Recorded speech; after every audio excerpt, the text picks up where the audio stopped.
Hello, everyone. Welcome back to another episode of Real Talk About Real Estate with Michelle Hayward from Premier Realty and Property Management Services. I also am an associate broker with eXp Realty. And today I have a very special guest on.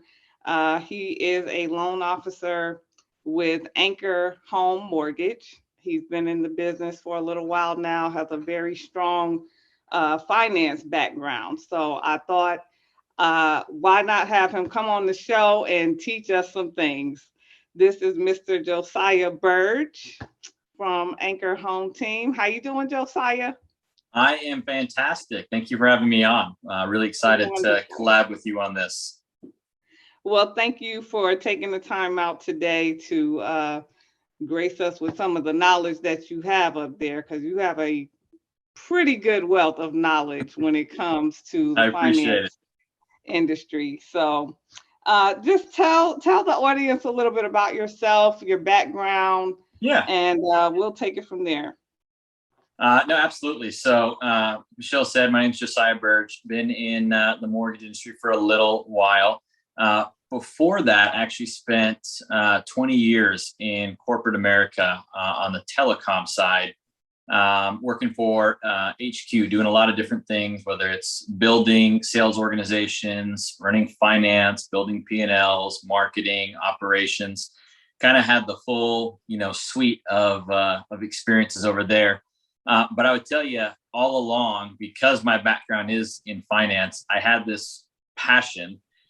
People look at me weird when I say it's a passion, but I had a passion around the finances that go into a mortgage. Ever since my family, we purchased our first home back in 2016, and I remember before that experience, all the things went through my head: the fear, the will I qualify, the how much can I afford. It felt like that entire process sat behind this, impenetrable curtain of secrecy. I had no idea what Yes. to expect. And then I remember going through it and immediately thinking to myself, why the hell didn't I do this a lot earlier in life? And so that started me down this journey to say, well, why is it like, why did I wait so long? Why do so many people wait so long? And it all just came back to fear and complexity and the lack of knowing. And then so I was fortunate to get to a point in my career where I had an opportunity to go change that and to go have real, impactful and meaningful change on bringing some simplicity to that process. Shedding light where there's always kind of been secrecy. Yes. People should not be scared of home ownership. People should not know about it. We should be teaching this stuff in schools. It's the fundamental, the biggest building block you will have ever in building personal wealth. And so that's what I'm here to do. I want to bring as much free knowledge to people as possible so that they can go build wealth for themselves, their kids, and their whole family tree. Absolutely. So while you're there, touch on some of the benefits of home ownership versus being a renter. Yeah, I'll tell you that the absolute biggest benefit, and we are feeling it right now. If you've listened to the news at all in the past 6 months, you've heard inflation. And I'll tell Yes. you that owning a home is the single biggest way to hedge against inflation. You think about it, Okay. for the average person, the single biggest expense in your monthly budget is your housing costs, right? Yeah. It's the biggest expense that we have. The biggest benefit of buying a house is that you immediately lock that portion of your budget into a fixed rate. Well, the other thing that happens is, as we know, wages continue to increase over time. It's been a big topic of why we are in inflation, is because consumer wages have gone up, which means spending has gone up. When you throw in pandemic for 6 months and you stop all of the supply, our demand has been exceeding supply for a while, which is why prices have gone up. It's hard to find things that you want. But wages will always kind of go up, 2 or 3% every year. So the moment you fix that biggest piece of your monthly budget, you start to build yourself equity every year, because your wages keep going up, but that biggest expense you have doesn't. It's fixed in place. So every year you get a little bit more breathing room in your monthly budget. I tell people that's the absolute biggest. If you rent, somebody else is paying the mortgage, and guess what happens? If their taxes go up, if their homeowner's insurance goes up, if they just feel like padding their margins, they can pass that cost along to you.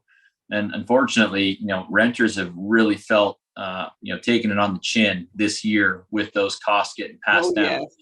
So that's one, right? That's the biggest one, is you fix that part of your budget. The second one would be, the beauty of buying a home is that you build, it's like a built-in savings, and you start to build equity, right? So you're paying principal down, which means you owe less, while at the same time your house, even in a like the last couple of years have been crazy, right? With home evaluation increases. Oh, A normal year is still 3 to 5%, right? So you're right. If you buy a home within 5 to 7 years, you're going to be in a situation where you have enough equity built up to go buy a bigger house or a better house, a nicer neighborhood, a nicer school district. Maybe you need an extra bedroom. Maybe your family's grown. Whatever your circumstances are, you can move into a more expensive home, but you're able to bring more cash into that purchase and likely keep the amount you borrow pretty close to what you borrowed on your first one. But now you're building even more equity. You do that 3 times, and you're in a position to, have a couple $100,000 of, foundation to your net wealth.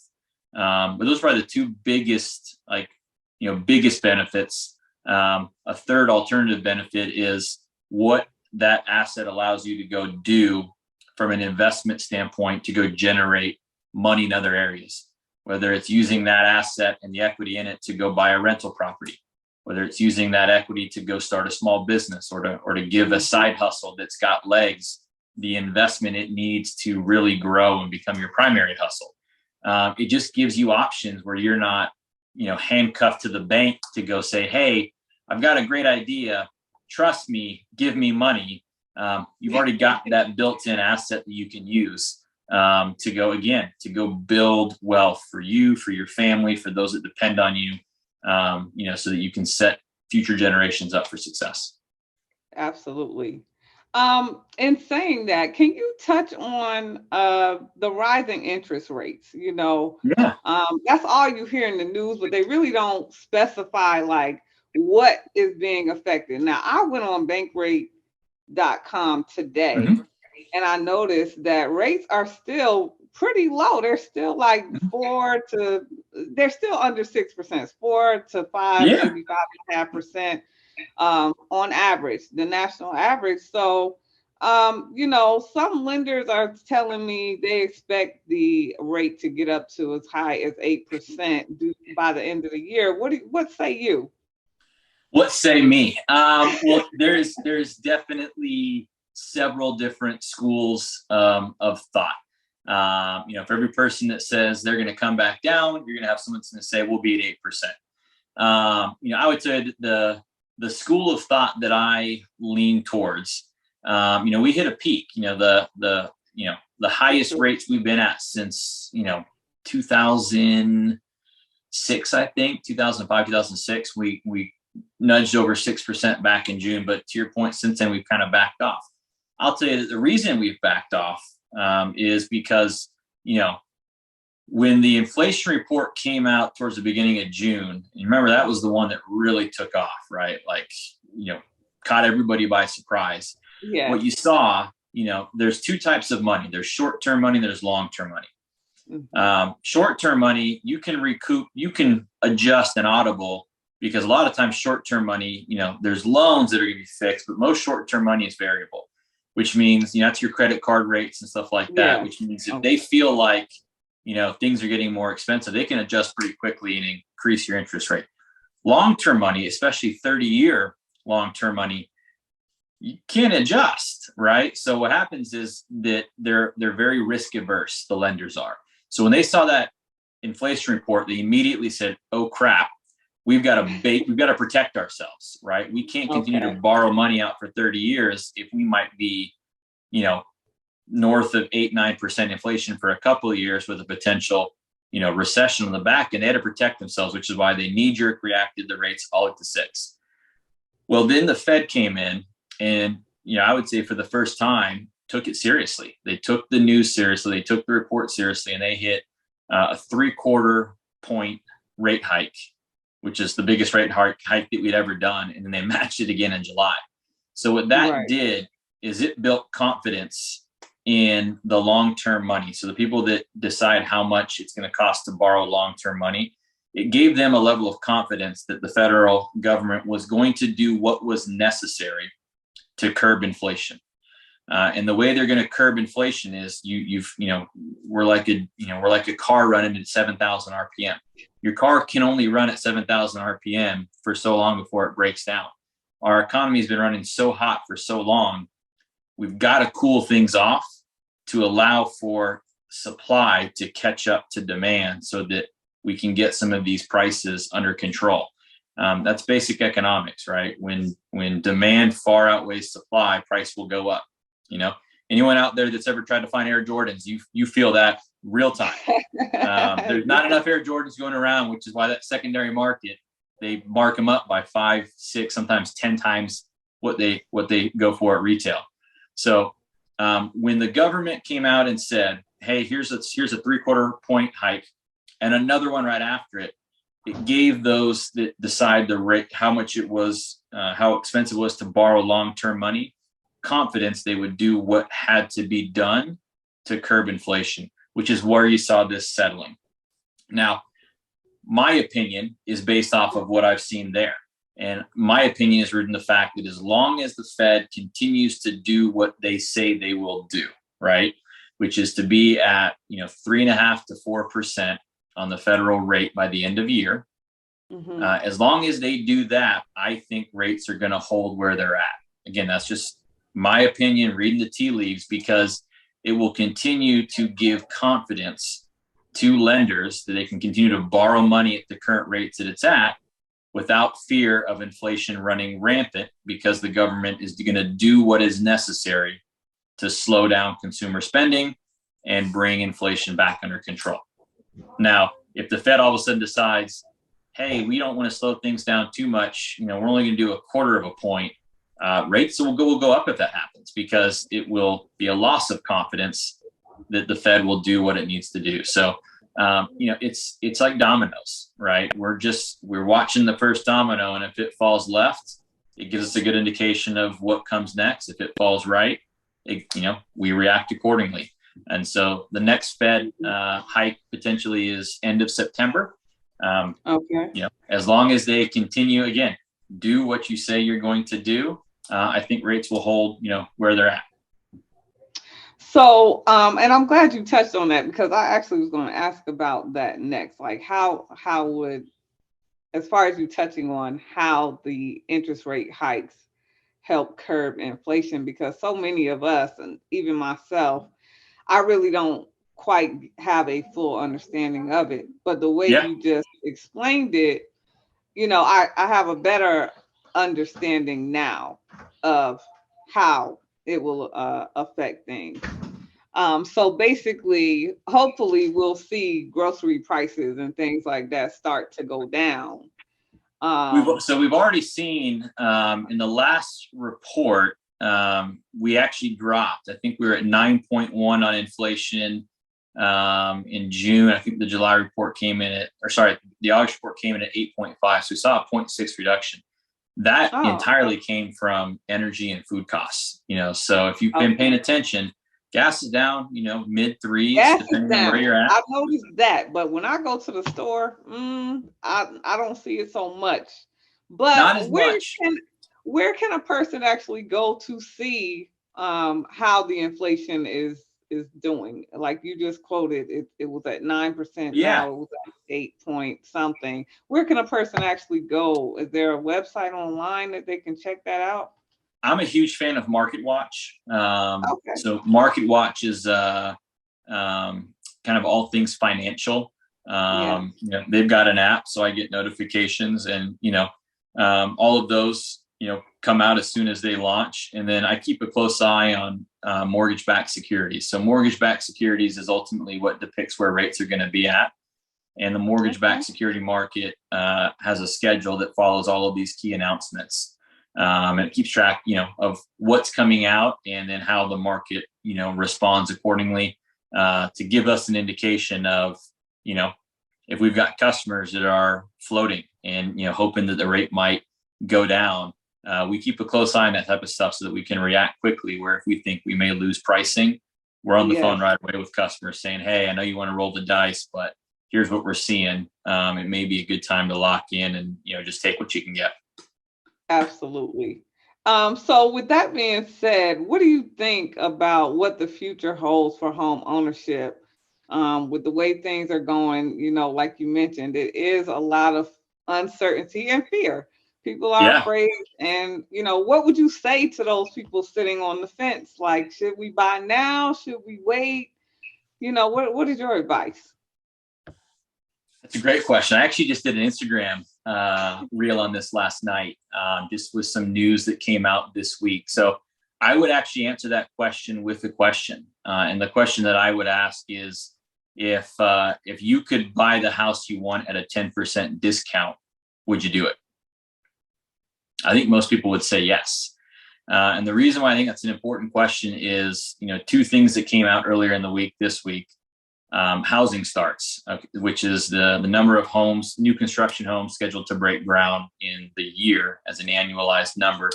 It fell by another 10% from June to July. And so we're actually right now pacing to build less than 1 million homes for the year of 2022. That might sound like a lot.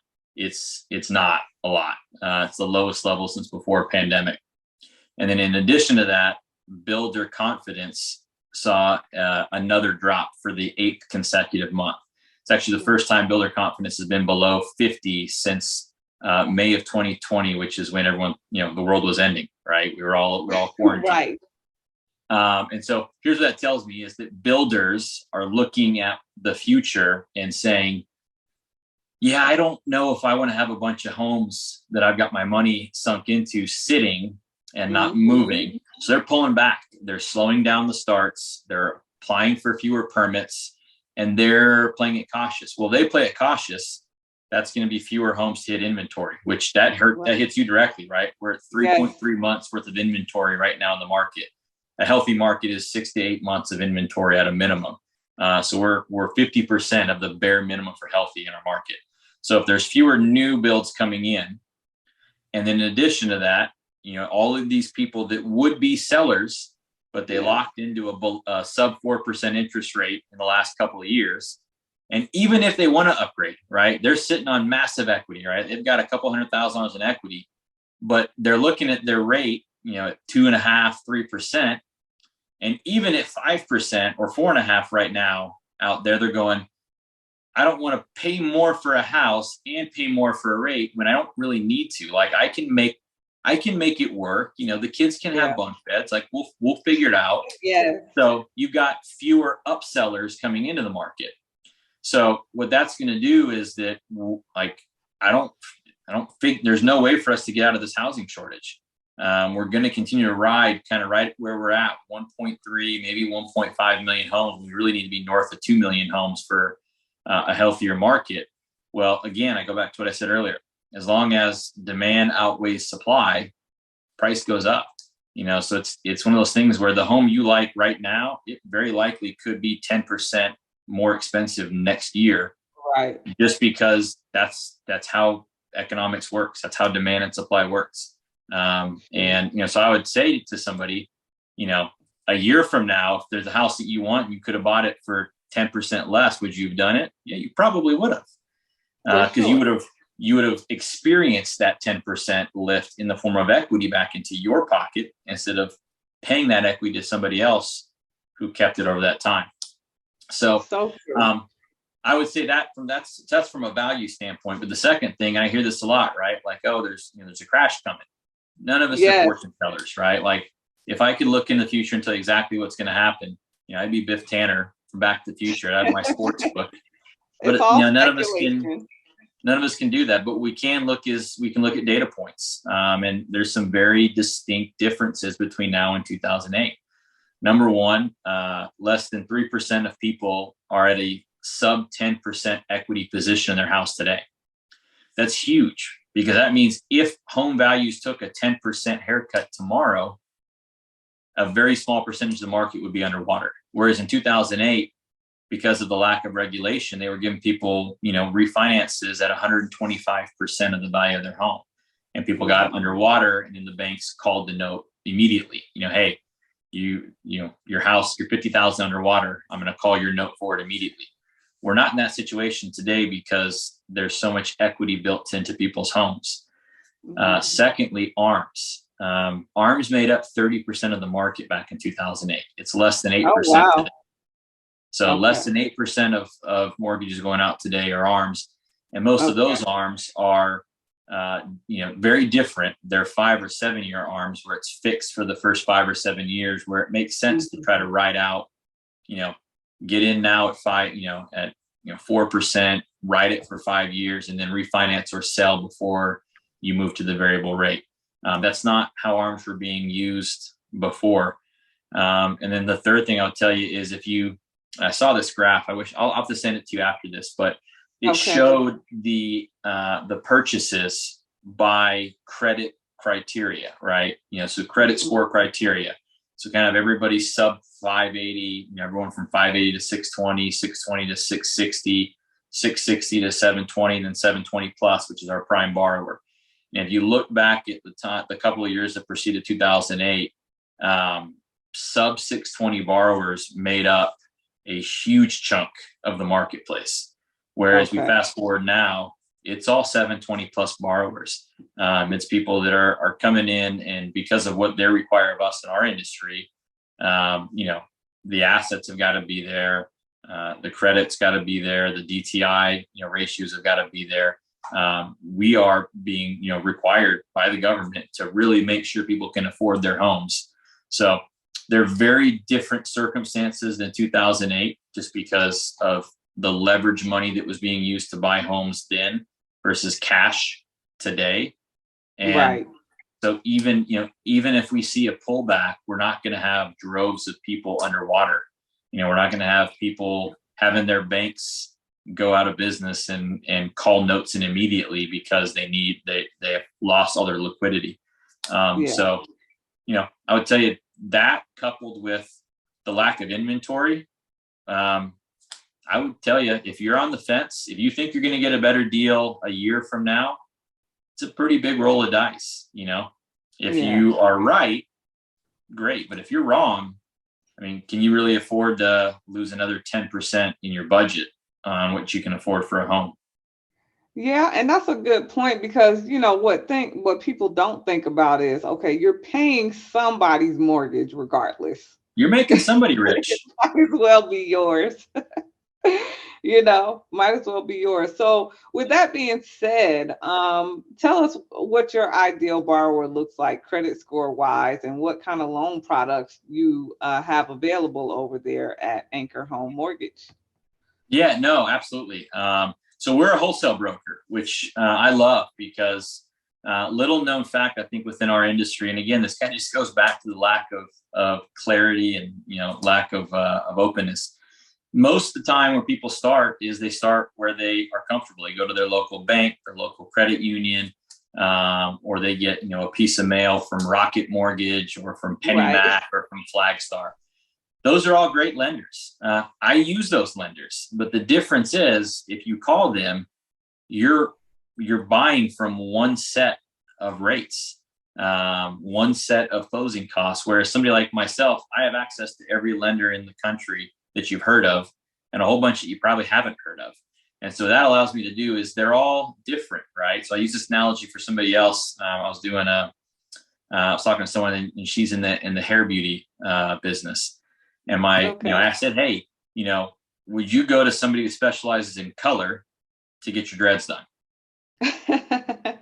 Like, it might be great, but you don't know, right? Or like for my son, he plays soccer, right? So he gets the designs in his head. He's not going to Great Clips to get that done because it's a specialty thing. Lenders are the same way. Certain lenders specialize in prime borrowers, 720 plus credit score, you're putting 20% down. They don't touch FHA, they don't touch VA, but you know what? They're going to give you rates close to 4% because that's all they focus on. We've got other lenders that focus on speed, right? Like, you've got to move really quickly. We need to close something in 14 days. That's what they do. We've got other lenders that do non-qualified mortgages, right? You own your own business, or you have sizable assets. You've got a trust, and you're not going to qualify for a mortgage through traditional W-2s and pay stubs. Well, we've got lenders that specialize in that. We'll look at your income via bank statements or 1099s or P&Ls or assets. So my job is going to be to come to every borrower and say, what are we trying to accomplish? I'm not going to come at you with, hey, here's what rate do you want? Or, how much do you want to come out of pocket? My question every time is, well, what do you want to accomplish? What is the goal here? When I understand the goal and what you want to accomplish, you're going to tell me the things like what your cash position looks like, what you're currently paying, what you're comfortable paying, what's going on in your life. Do you relocate every 3 to 5 years, which will then help me tailor each customer's needs to the lender that has that need. So when it comes to an ideal buyer or borrower, obviously you got to be north of, at least a 580 credit score to even get in. Most programs are going to be at least a 620. But at a 580, I've even got companies that do a credit repair program. As long as you're a 580, I can submit you into them, even without a house. Like, I can put you in there as a TBD. We don't have a house, but we know we want to repair the credit from 580 to get over 620 so that we can go get a house. So we've got lenders that specialize in that type of thing, where you're not waiting 30 days for your credit to get rescored, and we can turn it around in 5 to 7 days, pretty easily. So, I would tell you at least the 580 so that we can talk. If you're under that, we'll still talk. And I can help you figure out how to get over 580, so we can get you in the right program. And then, I'll tell you that whatever house you're looking at, have access to at least 6 to 8% of the cost of the house you want to buy. When I say have access to, it doesn't just mean it's cash in your bank. There are a lot of ways that we can help bring the cash to close. I know you and I were very successful on our last deal together, pulling credits in for our buyer, right? We got a credit from the seller. I was able to get a credit from the lender, and we helped our buyer tremendously. I think it was $7,500 we got her total. Oh, awesome. Okay. On that deal. Gift funds. If you've got a relative that's able to gift you some funds, we can use that. And I would tell you that a very little known one is actually 401k funds. Most 401ks allow you to borrow up to 50% of your vested balance for a home purchase. And the repayment term on that is usually, it can be upwards of almost 15 years with a pretty low fixed rate. And that doesn't count against your credit report because it's your money. You're not going to take a penalty, because you're not withdrawing it. You're just borrowing it. You can pay it back over, a long period of time. It's at a fixed rate, and it doesn't count against your DTI. So again, it's one of those things where, these are things I search for as part of the conversation. I'm going to ask these questions. I'm going to dig in because my job is to find solutions. All right. Awesome. Well, thank you so much for sharing your knowledge, because people need it. We need to be educated. There's too much unknown about this process. Yes, Way too much. It is. So if somebody wants more information, they want to see if they qualify, how would they reach out to you? Well, I mean, there's a couple of ways. Obviously, we've got our website, theanchorteam.com. You can follow me on Instagram. It's just Josiah Birch. I'll get you the handle. We can put it in the subject on this video. Send it to me. And then, I'll make sure my contact info is in there as well for your audience as well. Yes. I'm happy to have a conversation with anybody. Again, my passion here is to help people achieve that dream of home ownership for the purpose of building wealth. And it doesn't have to be something that you do today. A conversation today can help us put together the building blocks, the plan to get you there. And with somebody like you in their corner, we'll make sure we get them the right house too. Absolutely. Yes, sir. So, yeah, what I would like for the audience to take away from this is to, step out of their comfort zone. Don't be afraid of, is there going to be a crash or anything like that? Because even if there is, a lot of wealth has been created in shifts, and right now that's what's happening. We're in the midst of a shift, you know. So Absolutely now agree. would be a great time to explore what opportunities are available to you, what kind of resources are available to you, and reach out to Mr. Josiah Birch. We'll have his contact information at the end of the video, and my contact information is right above me. But I also have my information at the end of the video as well. So thank you, Josiah. Thank I you. greatly appreciate your time. It was an absolute pleasure working with you on our last deal. And I can tell you from experience that this gentleman, he keeps you informed. He stays in touch. I loved working with him. And I appreciate the wealth of knowledge that you have. You have any final thoughts or comments you want to say to the audience? I think that the thing I'll end with is I'm just going to repeat something you said earlier in the show was either you're going to you're going to build yourself wealth, or you're going to build somebody else's wealth. Somebody's making money on your housing cost every month, and if it's not you, it's somebody else. So.